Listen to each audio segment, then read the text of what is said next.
أما بعد فأعوذ بالله من الشيطان الرجيم بسم الله الرحمن الرحيم وآمنوا بما أنزلت مصدقا لما معكم ولا تكونوا أول كافر به ولا تشتروا بآياتي ثمنا قليلا وإياي فاتقون ولا تلبسوا الحق بالباطل وتكتموا الحق وأنتم تعلمون وأقيموا الصلاة وآتوا الزكاة واركعوا مع الراكعين أتأمرون الناس بالبر وتنسون أنفسكم وأنتم تتلون الكتاب أفلا تعقلون صدق الله مولانا العلي العظيم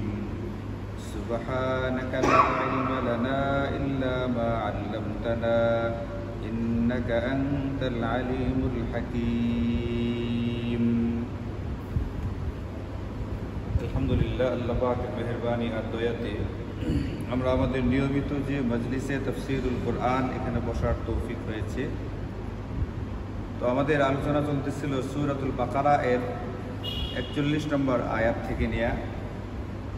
এখানে আমরা গত সপ্তাহে শুনেছি, আগের সপ্তাহে শুনেছি যে আল্লাহ তাআলা নবীজি সাল্লাল্লাহু আলাইহি ওয়াসাল্লামের জামানায় যারা ইহুদি ছিল তাদেরকে সম্বোধন করে বলতেছিলেন, প্রথমে ইশারায়, এরপরে পরিষ্কারভাবে বললেন যে তোমরা ওই কিতাবের উপরে ঈমান আনো যা আমি নাজিল করেছি এবং এই কিতাবটা তোমাদের সঙ্গে থাকা যে কিতাব অর্থাৎ তাওরাত যেটা, এটাকেও সমর্থন করে তোমরা প্রথম কাফের বা অস্বীকারী হইও না।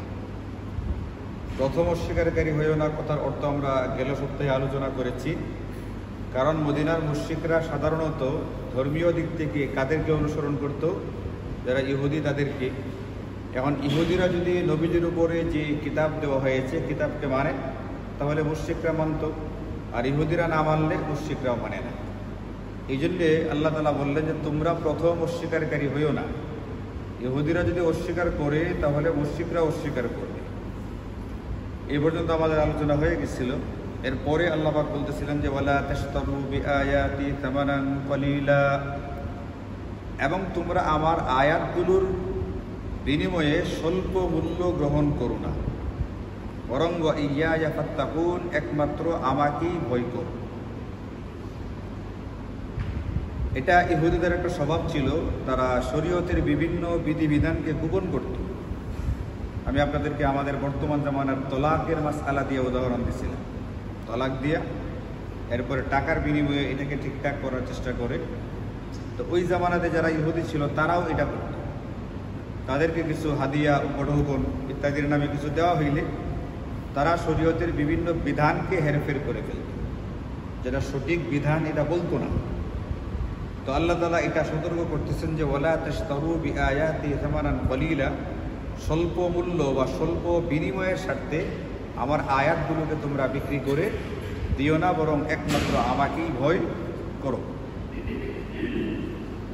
এখান থেকে আমাদের উলামায়ে কেরাম যারা আছেন তারা দুটা মাসআলা আমাদেরকে বলেছেন। সেটা হচ্ছে এটা যেগুলো তাফসীরের কিতাবের মধ্যে এসেছে, বিশেষ করে তাফসীরে মাআরিফুল কুরআনের মধ্যে আমাদের এই ভারত উপমহাদেশের মুফতি আজম মুফতি মুহাম্মদ শফি রহিমাহুল্লাহ তিনি এটা উল্লেখ করেছেন যে এখানে এই মাসালাটাও আসবে যে আমাদের দেশে, এই ভারত উপমহাদেশ বা গোটা দুনিয়াতে যারা কোরআনে কারীমের তালিম দিয়া, কোরআনে কারীমকে শিখিয়ে যারা বেতন নেই, যারা বিনিময় নিচ্ছে, এরকমভাবে ইমাম সাহেব ইমামতি করে, মুয়াজ্জিন সাহেব মুয়াজ্জিনি করে যে বিনিময় নিচ্ছেন, এটা কি এই আয়াতের ভিতরে বা এই আয়াতের নিষিদ্ধতার ভিতরে আসবে কিনা? যে স্বল্প মূল্যে আমার আয়াতগুলোকে তোমরা বিক্রি করো না। কোরআনে কারীম শিক্ষা দেওয়া হইতেছে মাদ্রাসায়, বিভিন্ন প্রতিষ্ঠানে, এটার বিনিময়ে যিনি শিক্ষক তিনি বেতন নিচ্ছেন, ইমাম সাহেব ইমামতি করে নামাজের ভিতরে তেলাওয়াত করে বেতন নিচ্ছেন, মুয়াজ্জিন সাহেব আজান দিয়ে বেতন নিচ্ছেন, এটা কি বৈধ না অবৈধ? তো এই ব্যাপারে শুরুর জামানা থেকেই একটা মতবিরোধ বা ইখতিলাফ ছিল ফুকাহায়ে কেরামের মধ্যে, মুজতাহিদিনে কেরামের মধ্যে। তো আমরা জানি যে বর্তমানে পৃথিবীতে সংরক্ষিত আছে 4টা মাযহাব। এর মধ্যে 3টা মাযহাবের ইমাম, ইমাম মালিক রাহিমাহুল্লাহ, ইমাম শাফিঈ রাহিমাহুল্লাহ এবং ইমামে আহমদ ইবনে হাম্বল রাহিমাহুল্লাহ, ওনারা তিনজনই একমত ছিলেন কুরআনে কারীমের তালিম বা শিক্ষা দিয়ে ইমাম সাহেব ইমামতি করে, মুয়াজ্জিন সাহেব মুয়াজ্জিনি করে এইগুলোর বিনিময়ে গ্রহণ করতে পারবেন, তাদের জন্য এটা বৈধ আছে। কারণ নবীজির জামানাতে কিছু এমন বিষয় দেখা গেছে যেগুলোর বিনিময়ে ওনারা একটা বদলা বা এটার একটা প্রতিদান বা প্রতিফল তারা নিয়েছেন। আর পক্ষান্তরে আমাদের ইমামে আজম ইমামে আবু হানিফা রাহিমাহুল্লাহ, উনি এটা বলেছিলেন, ওনার মত ছিল এটা যে না, ইমামতির বিনিময়ে, মুয়াজ্জিনের বিনিময়ে এবং তালিমের বিনিময়ে কোনো রকমের বিনিময় নেওয়া যাবে না। আমরা কোন মাযহাবের অনুসারী? হানাফি মাযহাবের। আমাদের ইমামে আজম ইমামে আবু হানিফা রহমতুল্লাহি আলাইহির মাযহাব ছিল এটা যে না, এগুলোর বিনিময় নেওয়া যাবে না। ওয়ালা তাশতারু বিআয়াতি সামানান কলিলা, তিনি এই আয়াত কারিমা এবং অন্যান্য এই জাতীয় আরও আয়াত এবং হাদিসের ভিত্তিতে বলছেন এগুলো গ্রহণ করা যাবে না। আর অন্য তিন ইমাম বলছেন শুরু থেকেই যে এটা বিনিময় নেওয়া যাবে, এটা নিয়ে কোনো অসুবিধা নেই। দুই পক্ষেরই দলিল আছে, কোরআন সুন্নাহ থেকে তারা দলিল দিচ্ছেন।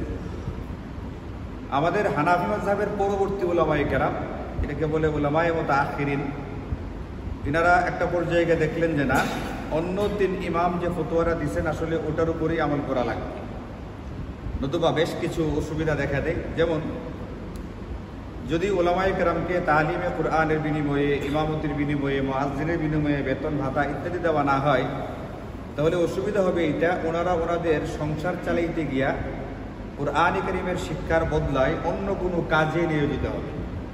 কেউ দোকান দিবেন, ব্যবসা বাণিজ্য করবেন, কেউ অন্য কোনো চাকরি বাকরি করবেন। তো দেখা যাবে নামাজের সময় হয়ে গেছে, কিন্তু মসজিদ না সাফাই করা হয়েছে, মসজিদে না ইমাম সাহেব আছে, মসজিদে না মুয়াজ্জিন সাহেব আছে, জামাতের সময় হয়ে গেছে, ঠিকঠাক মতো জামাত অনুষ্ঠিত হবে না। এখন যেরকম মুসল্লিরা যে কোনো মসজিদে, পৃথিবীর যে কোনো মসজিদে জামাতের যে নির্ধারিত সময় মতো গিয়া দেখে যে মসজিদ নামাজের জন্য একেবারে ঠিকঠাক মতো মসজিদকে প্রস্তুত করে রাখা আছে, মসজিদকে ঝাড়ু দিয়ে সাফাই করে রাখা আছে, ফ্যান যেগুলো প্রয়োজন সেগুলো ছেড়ে দেওয়া আছে, এসি ছেড়ে দেওয়া আছে, বা যখন যেটা প্রয়োজন হয়, আজান হয়ে গেছে, শুধু যাবে, ঠিকঠাক মতো বসে থাকবে, নামাজের সময় হলেই একবারে ঠিক সময় মতো জামাত অনুষ্ঠিত হচ্ছে। তো এতে করে হচ্ছে কি, সাধারণ মুসলমানদের নামাজটা ঠিক মতো আদায় হচ্ছে। কিন্তু যদি ইমাম মুয়াজ্জিন নির্ধারিত না থাকেন বা তাদের জন্য যদি বেতন ভাতা ইত্যাদি নির্ধারিত না থাকে, অসুবিধা হবে এটা, ওনারা ঠিকঠাক মতো সময় মতো আসবেন না। একেবারে ফ্রি থাকলে ওনারা একেবারে সময় মতো আসবেন না, এতে করে ঠিকঠাক মতো না নামাজ আদায় হবে, এমনকি ওনারা অন্য কাজে ব্যতিব্যস্ত থাকবার কারণে মুসলমানদের সন্তানদেরকে কোরআন শিক্ষা দেওয়ার যে বিষয়টা, তালিমে কোরআন, এটার মধ্যে ব্যাঘাত ঘটবে, তারা এরা শিক্ষা দিবেন না। এটা খুবই সাধারণ কথা, কারণ তারও তো ঘরের খোরাকের প্রয়োজন আছে, অসুস্থতায় চিকিৎসার প্রয়োজনীয়তা আছে, বিভিন্ন রকমের খরচ তাদেরও থাকে। কারণ তারা তাদের খরচটা, এটা যে তারা করবেন না রাগে ক্ষোভে এমনটা না, মানে দেখা যাবে তারা সময়ই পাইতেছেন না, অন্য কাজ করতে গিয়ে তারা এই সময়টা পাইতেছেন না। তখন উলামায়ে মুতাআখিরিন, পরবর্তী উলামায়ে কেরাম চিন্তা করলেন যদি এমনটা হইতে থাকে, তাহলে ইসলামের মূল ভিত্তিটার ভিতরে একটা আঘাত দেওয়া হবে। এতে করে ইসলামের যে মূল ভিত্তিটা, এটার উপরে আমল থাকবে না, এটা আস্তে আস্তে নষ্ট হইয়া মুসলমানদের মুসলমানিত্বই ধ্বংস হয়ে যাবে। কেন? যখন শিক্ষক পাওয়া যাবে না, তো মুসলমানদের সন্তানেরা কোরআনে কারীম তেলাওয়াত শিখবে না। যেমন ইমাম মুয়াজ্জিন পাওয়া যাবে না, জামাত ঠিকঠাক মতো আদায় হবে না। অথচ এই পৃথিবীতে আমাদেরকে পাঠানোই হয়েছে নামাজ কায়েম করবার জন্য, ইবাদত বন্দেগীগুলো করবার জন্য। এখন ইবাদত বন্দেগীর পরিবেশ নাই, কারণ শিখাই হইতেছে না, জানাই হইতেছে না। নামাজ না পড়লে কি অসুবিধা, পড়লে কি সুবিধা, এগুলো জানবেই না। তো জানবে না যখন, তখন আমলও করবে না, কোরআনে কারীমের তেলাওয়াতও শিখবে না। সকল দিক থেকে ইসলামের মূল যে শক্তিটা, মূল যে পাওয়ারটা, মূল যে নূর, এটা নষ্ট হবে। এতে করে পৃথিবীতে মুসলমান টিকবে না, মুসলমানিত্ব টিকবে না, ইত্যাদি চিন্তা করে হানাফি মাযহাবের পরবর্তী উলামায়ে কেরাম সিদ্ধান্ত দিচ্ছেন, অন্য তিন ইমাম যে সিদ্ধান্ত দিয়েছেন, অর্থাৎ এইগুলোর বিনিময়ে টাকা পয়সা, বেতন ভাতা ইত্যাদি নেওয়া যাবে, তারাও বলছেন এগুলো নেওয়া যাবে, এতে কোনো অসুবিধা হবে না। তারা কারণ দেখেছেন এটা প্রথম দিকে ইমামে আজম ইমামে আবু হানিফা যে না করছিলেন, সেটার একটা কারণ হলো এটা, এই সমস্ত আয়াতে কারিমা তো আছে, এরপরও তার কাছে কি এটা ছিল না যে এগুলো না হইলে যে শিক্ষক পাওয়া যাবে না, ইমাম মুয়াজ্জিন পাওয়া যাবে না, তার কাছে এটা ছিল না। কারণ উনি যে সময়কার লোক ছিলেন, ওই সময় ইমাম মুয়াজ্জিন, মুফতি, মুহাদ্দিস ওনাদেরকে সরকারি বাইতুল মাল থেকে বেতন ভাতা ইত্যাদি দেওয়া হতো। আমরা এখানে ফাজাইল আমলের ভিতরে আপনারা পড়ছেন এটা বারবার। হযরতে আবু বকর সিদ্দিক রাদিয়াল্লাহু আনহু তিনি যখন খলিফা নিযুক্ত হইলেন, তার আগে তিনি তো কাপড়ের দোকানের ব্যবসা ছিল তার, মানে বড় ব্যবসায়ী ছিলেন, ব্যবসা করতেন। তো এটার পরে যখন ব্যবসা বাণিজ্য বন্ধ হয়ে গেল, খেলাফতের কাজ করতে গিয়ে এখন তার সংসার কিভাবে চলবে, হযরত ওমর রাদিয়াল্লাহু আনহু সহকারে সাহাবায়ে কেরাম সবাই মিলে একমত হলেন যে বাইতুল মাল থেকে তাকে একটা কি দেওয়া হবে, একটা ভাতা দেওয়া হবে, এই ভাতা দিয়ে তার সংসার চলবে। তো একটা সময় এমন ছিল মুফতি, মুহাদ্দিস, কাজী, যারা বিচারক, এরকমভাবে যারা অন্যান্য দায়িত্বে থাকেন, ইমাম, মুয়াজ্জিন, মুআল্লিম, শিক্ষক, এনাদেরকে বাইতুল মাল থেকে বেতন ভাতা দেওয়া হইতো। এই জন্যে মসজিদ থেকে যারা থাকে মুসল্লিবৃন্দ, এদের কাছ থেকে টাকা নেওয়ার কি হইতো না, প্রয়োজনেই পড়তো না। কিন্তু এখন কি, এখনও যে সমস্ত দেশে, যেমন ধরেন সৌদি আরবে, সরকারিভাবেই বেতন ভাতা ইত্যাদি দেওয়া হয়ে থাকে। যেখানে দেওয়া আছে বাইতুল মাল থেকে, ওখান থেকে তো আলাদা কি নেওয়া দরকার নেই, প্রয়োজন নাই। কিন্তু আমাদের কিন্তু এই সমস্ত এলাকার ভিতরে কি নেই, আমাদের যে এই যে ভারত উপমহাদেশে যারা আছে, আমাদেরকে সরকারিভাবে এগুলো দেওয়া হয় না। তাই ইসলামী বাইতুল মাল থেকে যেহেতু দেওয়া হয় না, এই জন্য এখন অন্য জায়গার থেকে কি করতে হইতেছে, সংগ্রহ করে ইমাম মুয়াজ্জিনকে এটা দিতে হচ্ছে, নতুবা তাদেরকে খুঁজে পাওয়া যাবে না। 2 নম্বর আরেকটা কথা উলামায়ে কেরাম বলছেন, এখানে মুআল্লিম, মুয়াজ্জিন, ইমাম, এনাদেরকে যে বেতন ভাতা ইত্যাদি দেওয়া হচ্ছে, এটা ঠিক মূলত ইমামতির বিনিময়ে না, মুয়াজ্জিনের বিনিময়ে না, বা শিক্ষকতার বিনিময়ে না। এটাকে বলছেন তারা হাফসে ওয়াক্ত, মানে ওনার সময়টা অন্য জায়গায় ব্যয় করলে যে কামাইটা করতে পারতেন, এই সময়টা অন্য জায়গায় ব্যয় না করে যেহেতু এখানে সময়টা দিচ্ছেন, তার সময়টাকে মসজিদে মুসল্লিরা আটকায় ফেলছে। ইমাম সাহেবের সময় আটকাইছে, মুয়াজ্জিন সাহেবের সময়ও আটকাইছে, মাদ্রাসায় মুসলমানদের সন্তানেরা শিক্ষকের সময়টাকে আটকে ফেলছে। এই যে তার সময়টা এখানে দেওয়া হচ্ছে, মূলত সময়টাকে আটকে ফেলার কারণে একটা সময়ের বিনিময়ে তাকে দেওয়া হচ্ছে। এই সময়টা আমরা গত শুক্রবারে আলোচনা করেছি, একজন শ্রমিক তার শ্রমটা ব্যয় করে। তা আমি ধরেন যে ইমাম সাহেব, মুয়াজ্জিন সাহেব, ইনারা যদি ওনাদের সময়টাকে অন্য কোথাও ব্যয় করতেন, তাহলে তারা কি কামাই রোজগার করতে পারতেন না, পারতেন। কিন্তু ওখানে না গিয়া তারা সময়টা এখানে ব্যয় করতেছেন মুসল্লিদের নামাজ, রোজা ইত্যাদি ঠিকঠাক রাখবার জন্যে। তো হাফসে ওয়াক্ত বা সময়ের বিনিময়ে তারা নিচ্ছেন, মূলত ইমামতি, মুয়াজ্জিনি বা তালিমের বিনিময়ে তারা নিচ্ছেন না। এইভাবে তারা এটাকে একটা সমাধানে আনার চেষ্টা করেছেন। এতে করে সুবিধা কি হয়েছে, সারা পৃথিবীতে সহিহ কুরআনে কারীমের শিক্ষাটা এখনো বহাল আছে। সারা পৃথিবীর মসজিদগুলোর ভিতরে সময় মতো আজান হচ্ছে এবং সময় মতো নামাজের জামাত কায়েম হচ্ছে। নামাজের জামাত সময় মতো দাঁড়ানো, সময় মতো হওয়া, এটা একটা গুরুত্বপূর্ণ বিধান। একটু পরেই আসতেছে, এই আয়ের পরে আর একটা পরেই কিন্তু এই ব্যাপারে গুরুত্বপূর্ণ একটা নির্দেশনা আসতেছে, নামাজ পড়া লাগবে। তো এই জন্য আমরা বলে থাকি যে এইটা বর্তমানে বৈধ আছে, কোনো রকম অসুবিধা নেই। কিন্তু উলামায়ে কেরাম এটাও বলছেন, বিনিময় যেন হবে শুধুমাত্র এমন কাজগুলোর বিনিময় যে কাজগুলো ঠিকঠাক মতো না হইলে ইসলামের ভিত্তিটা নড়বড়ে হয়ে যায়, শরীয়তের মূল বিধানগুলোর উপরে আমল হয় না, শুধুমাত্র ওই ক্ষেত্রে বিনিময় নেওয়া যাবে। কিন্তু এমন কিছু বিষয় আছে যেগুলো না হইলে শরীয়তের এতে কোনো রকম ক্ষয়ক্ষতি হয় না, এইগুলোর আবার বিনিময় বা বদলা নেওয়া যাবে না। যেমন ধরুন একজন ব্যক্তি মারা গেছে, এখন তার নামে তার স্বজনরা চাইতেছে একটা কুরআনে কারীমের খতম পড়াইতে। এমন স্বজন যারা আছে তারা কুরআনে কারীমের তেলাওয়াত করতে জানে না, অথবা তেলাওয়াত করতে জানে তাদের সময় নেই, অথবা তেলাওয়াত শুদ্ধ না। এই জন্য তারা চাইতেছে কোনো হাফেজ সাহেব কিছু নিয়া তাদেরকে দিয়া তাদের মৃত স্বজনের নামে একটা কুরআনে কারীমের খতম দিতে। তো এই যে 10 জন হাফেজ সাহেবকে নিচে 3 পারা করে পড়বে, ইনাদেরকে 1000 করে টাকা দিয়ে 10,000 টাকা দিয়ে তারা একটা খতম পড়াইছে। এই যে হাফেজ সাহেবরা যে টাকাটা নিচ্ছেন, এই টাকা নেওয়াটা আবার বিল ইত্তেফাক, মানে সকল ইমাম, সকল মুস্তাহিদিনে কেরামের মতে এটা সম্পূর্ণ নাজায়েজ এবং হারাম। কারণ এখানে যদি ওই মৃত ব্যক্তির নামে কুরআনে কারীমের খতমটা না পড়া হয়, তাহলে পৃথিবী থেকে ইসলাম কি উঠে যাবে? পৃথিবী থেকে ইসলাম উঠে যাবে না। মৃত ব্যক্তির স্বজন যারা আছে তারা যে যতটুকু পারে ততটুকু তেলাওয়াত করবে। সূরা ইখলাসকে তেলাওয়াত করতে জানে না, তারা 3 বার সূরা ইখলাস তেলাওয়াত করে, সুবহানাল্লাহি ওয়াল হামদুলিল্লাহ ওয়ালা ইলাহা ইল্লাল্লাহ ওয়াল্লাহু আকবার। এই তাসবিহগুলো কে না জানে, জিন্দেগিতে যে কোনোদিন পড়ে নাই তাকেও একবার পড়াই দিলে সে পড়তে পারবে। সেই তাসবিহগুলোকে বসে বসে পড়বে। এগুলোর দ্বারা ইসালে সওয়াব হয়। ইসালে সওয়াব মানে মৃত ব্যক্তির জন্য সওয়াব পাঠানোর যে আমলটা, এটা করবার বিকল্প ব্যবস্থা আছে, ওইগুলো করতে হবে। কিন্তু টাকার বিনিময়ে মৃত ব্যক্তির জন্য এই জাতীয় সওয়াব কেনাবেচা করা যাবে না। আর এটা না করলে ইসলামের কোনো রকম ক্ষতি হয় না। এমন না যে ইসলাম পৃথিবী থেকে উঠে গেল গা, যদি খতমটা না পড়া হয়, এমনও এটা না। কিন্তু মসজিদে নামাজ হইতেছে না। ইসলাম আছে নাকি নষ্ট হয়ে গেছে? নামাজ পড়া ইসলামের একটা গুরুত্বপূর্ণ অঙ্গ, একটা বিশেষ আমল। ইমানের পরে সবচেয়ে আহাম যে গুরুত্বপূর্ণ বিষয় এটা হচ্ছে নামাজ। নামাজই হইতেছে না, এর মানে হলো ইসলামের ক্ষতি হচ্ছে। ইসলামের মূল ভিত্তিটাই ইসলাম থেকে পৃথিবী থেকে উঠে যাইতেছে। এই জন্য ইমামতি, মুয়াজ্জিনি, তালিম ইত্যাদির যে বিষয়টা, এটার সঙ্গে আবার এই জাতীয় খতমের যে বিষয়টা, এটাকে তুলনা করা যাবে না। এই জন্য ইসালে সওয়াব বা মৃত ব্যক্তির রুহের মাগফিরাতের জন্য কোনো আমল করে এটার বিনিময় কোনোভাবেই গ্রহণ করা যাবে না। এই জন্য আমি আপনাদেরকে মাঝে মধ্যে বলছি, এইটা যদি আপনারা কোনোদিন এখানে মৃত ব্যক্তির নামে, আপনাদের যে কারো কোনো মৃত ব্যক্তির নামে এখানে বা যেখানেই হোক না কেন, আপনি দোয়া করাইতে চান, তাহলে যেদিন দোয়া করাবেন ঘোষণা দেয়া, এই দিন জিলাপি বা এই জাতীয় কোনো খাদ্যদ্রব্য মসজিদে আনবেন না।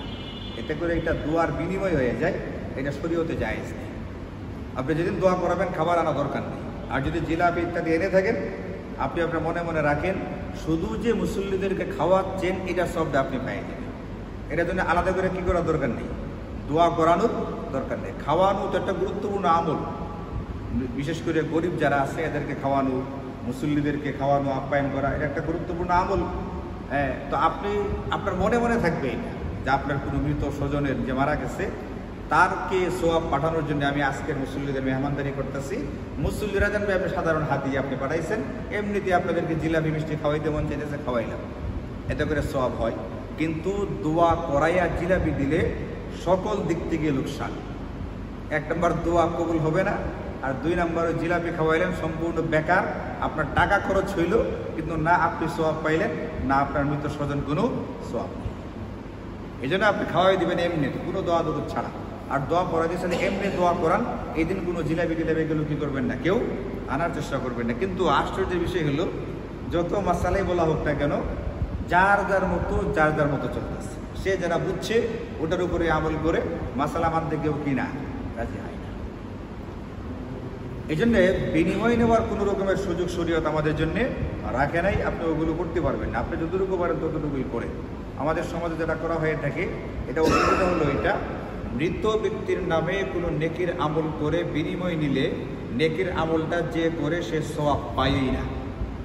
আসলে হলো, ধরেন যে আমি আমার দাদা দাদির জন্য একটা সওয়াব পাঠাইতে চাইতেছি, তাহলে আমি 2 রাকাত নামাজ পড়লাম, নামাজ পড়লে 2 রাকাত নামাজের সওয়াব আমাকে দেওয়া, কারণ আমলটা তো আমি করছি। আমার দাদা দাদি আছেন না, মারা গেছে, এনারা তো মারা গেছে, ওনারা তার আমল করেননি, আমল করছে আমি, সওয়াবটা পাইছে আমি। এরপরে আমি আমার সওয়াবটা তাদেরকে দান করে দিলাম। আমি 100 বার সুবহানাল্লাহ তাসবিহটা পড়লাম, এটা পড়ার পরে সওয়াবটা মূলত হইল আমার, আমি সওয়াবটা তাদেরকে দান করে দিলাম, সওয়াবটা পরে তারা পাইল আমার পক্ষ থেকে হাদিয়া হিসাবে। এখন টাকার বিনিময়ে যে খতম পড়া হয়, এতে হইল যে ব্যক্তি তেলাওয়াত করছে, প্রথমত এই ব্যক্তি কোনো সওয়াব পাইই নেই। টাকার বিনিময়ে হওয়ার কারণে সওয়াব পাই নাই, সওয়াব পাই নাই, এখন সে দান করবে কোত্থেকে? সে যে বলতেছে আল্লাহ খতমটা করলাম, তুমি মৃত ব্যক্তিকে দান করো, অমুকের আব্বার কবরে পাঠাই দাও, কোত্থেকে পাঠাবে? তোমার আমল নামাতে কি হয় নাই? তার আমল নামাতে জমাই হয় নাই। যে টাকাটা যে পাঠাইছে বিকাশে, এ টাকা কোথায় জমা হয় নাই? বিকাশ অ্যাকাউন্টে জমাই হয় না, সে টাকা কোত্থেকে দিবে আপনাকে? ভাই আপনার কাছে টাকাটা পাঠাইছে, আমার ছেলেটাকে দিয়ে দিন। আপনি ছেলেকে দিবেন, আপনার এখানে কি আসে নাই, টাকা আসেনি, আপনি কোত্থেকে দিবেন? এই জন্যে মৃত ব্যক্তিকে কেন্দ্র করে যেগুলো হয়ে থাকে, এইগুলো সম্পর্কে সহি মাসালা আমাদের জানার দরকার আছে, নতুবা হাজার হাজার টাকা খরচ হয়ে যায়, কিন্তু কাজের কাজ কিছুই হয় না। এখানে আরেকটা মশলা খেয়াল রাখতে হবে, সেটা হচ্ছে এটা, দুনিয়াবি কোনো উদ্দেশ্যে যদি খতম করানো হয় বা অন্য কোনো কিছু করানো হয়, তাহলে সেটার বিনিময়ে আবার টাকা পয়সা ইত্যাদি নেওয়া সম্পূর্ণ বৈধ আছে। আমি বলছি মৃত ব্যক্তির জন্য নেকির কাজ করে তার বিনিময় নেওয়া কি নাই যায়। আমি বলছি মানে ফুকাহে কেরামের কিতাব থেকে বলতেছি, মৃত ব্যক্তির নামে নেকির কাজ করে বিনিময় নেওয়া জায়েজ নাই, কিন্তু দুনিয়াবি কোনো উদ্দেশ্যে খতম করিয়ে দোয়া করিয়ে এটার বিনিময় নেওয়া কি আছে? জায়েজ আছে। আবু দাউদ শরীফের হাদিসে আছে, হযরত আবু সাঈদ খুদরি রাদিয়াল্লাহু আনহু, ওনারা একটা কাফেলা কোথাও যাচ্ছিলেন, তো একটা গ্রামে গেলেন। ওই জামানায় তো আর বর্তমানে তার হোটেল রেস্টুরেন্ট এগুলো ছিল না, তো খাবার দাবারের সংকট দেখা দিল। ওই গ্রামবাসীকে বললেন যে আপনারা একটু কষ্ট করে আমাদের মেহমানদারি করেন, আমরা ক্ষুধার্ত। তো গ্রামবাসী মেহমানদারি করতে অস্বীকার করে। তো এনারা তাবু খাটায় আসছেন, একটু পেরেশানির ভিতরে কি করবেন, খাবার দাবারের কি ইন্তজাম হবে। এর মধ্যে খবর আসলো গ্রামের একজন লোককে সাপে দংশন করছে। তো তারা চিন্তা করলে এরা দেখা যায় হুজুর মানুষ বা একটু অন্যরকম মনে হইতেছে, এদের কাছে গেলে একটু ঝাড়ফুঁক করে দিলে আমাদের রোগেরা হয়তো কী হতে পারে, সুস্থ হয়ে যেতে পারে। তারা এটা চিন্তা করে হযরত আবু সাঈদ খুদরি রাদিয়াল্লাহু আনহু ইনার কাছে আসে। তো উনি আসার পরে সূরা ফাতিহা পড়ে তাকে ফু দিলেন, রোগী সুস্থ হয়ে গেল। তবে সুস্থ হওয়ার আগে বললেন সুস্থ করতে পারি, কিন্তু শর্ত হলো আমাদেরকে কী করতে হবে, খাবার দাবার ইত্যাদি দিতে হবে। বা তারাই বললো যে আমরা আপনাদেরকে এই কটা বকরি খাসি দেব। তো বেশ কিছু ছাগল খাসি এনারা দিল। তো ওনারা এটা খেলেন। মদিনায় যাওয়ার পর নবীজিকে জিজ্ঞেস করলেন, নবীজি বললেন যে হ্যাঁ এটা হালাল আছে, কোনো রকম অসুবিধা নেই। কারণ এটা হলো চিকিৎসার জন্য নেওয়া হয়েছে, চাকরির জন্য নেওয়া হয়েছে, বিয়ের জন্য নেওয়া হয়েছে, কোনো রকমের ওষুধপত্র দিয়া, তাবিজ দিয়া, এগুলো যেগুলো আছে এইগুলো যদি সত্যিকারে ঠিকঠাক মতো কাজ করে থাকে, দুনিয়াবি কোনো উদ্দেশ্য হলে তার জন্য বিনিময় নেওয়া জায়েজ, এবং যারা সেবাটা নেবে তাদেরও উচিত তাকে একটু বিনিময় দেওয়া। একজন ডক্টরের কাছে গেলে বর্তমানে 500 নিচে কোনো ভিজিট আছে। আপনি ময়মনসিংহ ঢাকা যাবেন 1000, 1200, 1500, 1800 পর্যন্ত ভিজিট হয়ে গেছে। ওই দিনও দেখলাম একজনে বলতেছে, বা অনলাইনে দেখলাম যে লেখছে যে বাংলাদেশের মতো দরিদ্র দেশে 1000 টাকা, 1200, 1400 টাকা ভিজিট এটা কোনোভাবেই মানানসই না। ভিজিটটা আরও কী হওয়া দরকার, আরও কম হওয়া দরকার। দিচ্ছে মানুষ যাইতেছে চিকিৎসা করতেছে, ডাক্তার বলে একটা MRI করা লাগবে, সিটি স্ক্যান করা লাগবে, কোনো রকম চিন্তা ফিকির ছাড়াই কিন্তু কী করতেছে এগুলো। তো ওইখানে টাকা ঢালতে পারবেন, ওষুধ কেনার সময় টাকা ঢালতে পারবেন, পরীক্ষা নিরীক্ষার সময় টাকা ঢালতে পারেন, ডাক্তারকে ভিজিট দেওয়ার সময় টাকা ঢালতে পারেন। আপনি একজনের কাছ থেকে কোনো রকমের এই জাতীয় কাজ নিলে, কোনো সেবা যদি নিয়ে থাকেন আল্লাহর কালাম দিয়া, তাহলে এটার উপরে আস্থা রাখা দরকার এবং তার একটু কী করা দরকার, সেবা করা দরকার। যেহেতু কী আছে, এটা বৈধ আছে, কারণ বৈধগুলোর বেলায় দেয় না আর অবৈধগুলোর বেলায় দেয়। তাবিজ দিচ্ছে, ফু দেওয়াইছে রুগী, এমন কি দেয় না, টাকা দেয় না, কিন্তু মরার খতম করাইছে, টাকাও দিতেছে, আবার কি করতেছে, খাওয়াইতে পারছে। যেটা না জায়েজ ওটা খুব সুন্দর করে করে, আর যেটা জায়েজ এটা কি করতে রাজি না, করতে রাজি না। সবচেয়ে বড় কথা হচ্ছে দুনিয়াবি কোনো অসুখ বিসুখ, বিপদ আপদে কেউ পতিত হলে এই ক্ষেত্রে নিয়ম হলো নিজে নিজে ইস্তিগফারের আমল করা। আমাদের এখানে যেটা হয়ে থাকে, আমাদের দেশে হেফজখানায় গিয়ে খতমে ইউনুস পড়ায়। ইউনুস যে খতমটা আছে, খতমটা পড়ায়, ছেলেদেরকে দিয়ে পড়ানো হয়, বাচ্চাদেরকে দিয়ে, এদেরকে জিলাপি খাওয়ানো হয়, কিছু টাকা পয়সা দেয়। তো যে লোকের উপরে মুসিবতটা আসছে, যে বিপদে পতিত হয়েছে, সে নিজে কিন্তু খতমে ইউনুস পড়ে না, সে টাকা দিয়ে কী করতেছি, অন্যদেরকে দিয়ে পড়া হইতেছে।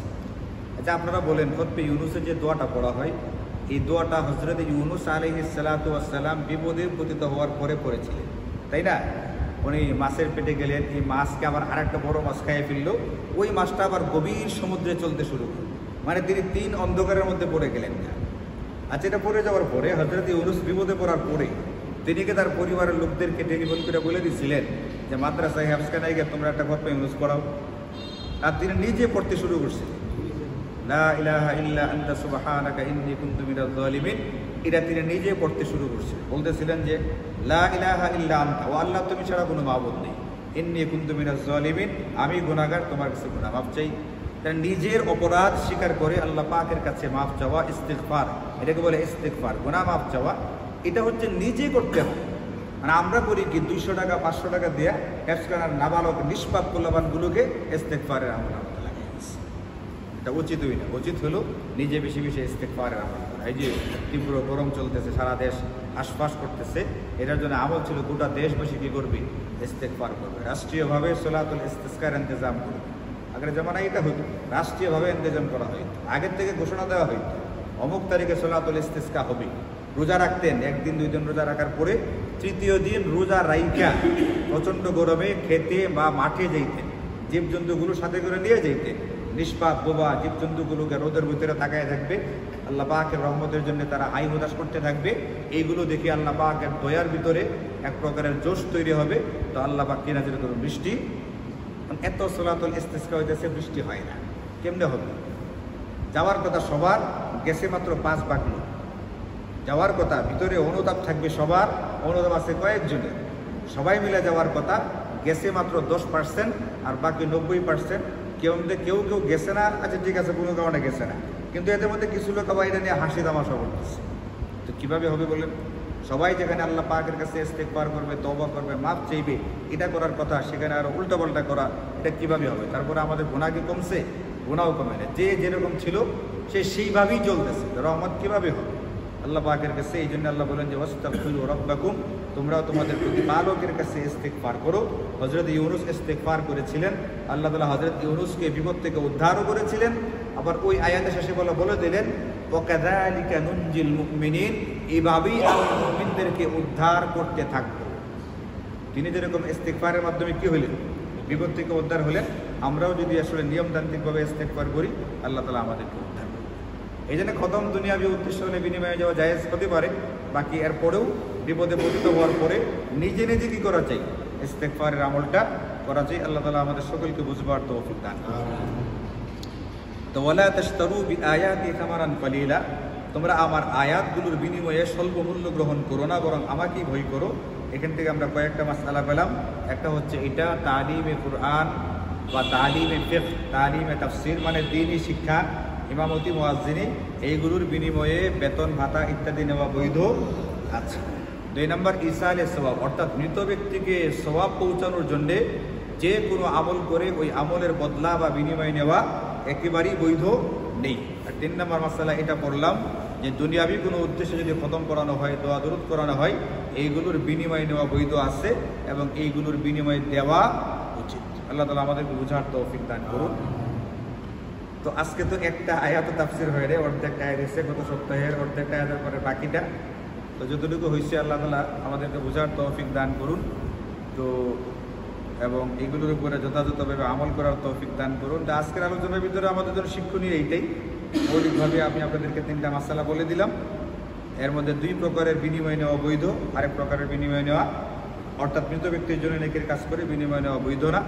এবং আল্লাহ পাক শেষের অংশের ভিতরে বললেন এই সকল ক্ষেত্রে, মাসাইলের ক্ষেত্রে, শরীয়তের বিধিবিধানের ক্ষেত্রে ওয়া ইয়্যায়া ফাত্তাকুন, দুনিয়ার কোনো মানুষকে ভয় না পেয়ে কাকে ভয় পেতে হবে।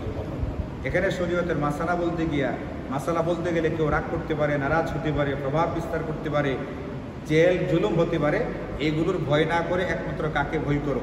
আল্লাহ বলেন যে ইয়্যায়া ফাত্তাকুন, আমাকেই একমাত্র ভয় করো।